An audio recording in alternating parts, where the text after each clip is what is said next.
So filler has gotten a really bad rap lately. And sometimes we have to admit it's not always the filler that is the bad guy. Let's talk about sometimes what causes bad under eye.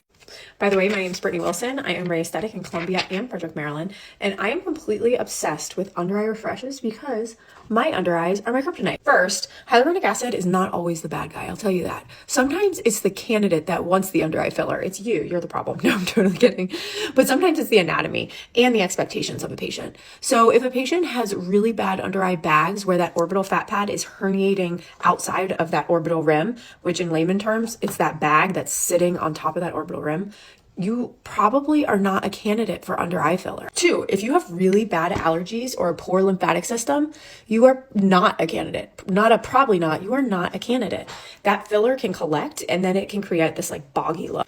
Three, if you have hyperpigmentation under your eye, which means like brown or darkening under your eye, and it's not from hollowing, so it could just be from like the skin darkening, from the sun, from hormones, from all the things, then you are not a candidate for filler to get rid of the darkening on the dermis, on the skin.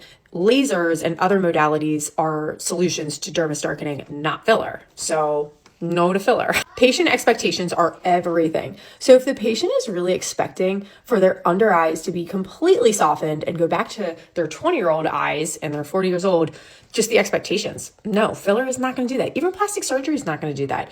If there was a solution to that, then someone would be a billionaire and we all would look like we're 20 and have under eye. I need a makeup artist. We would have under eyes that look like we're 20. Lastly, if you're expecting, that was very aggressive lastly. So moral of the story, it's not always the filler that's the bad guy. It can be the anatomy, it can be placement, it can be the type of filler, but there are beautiful fillers and I am obsessed with under eye refreshes. Is refreshes a word?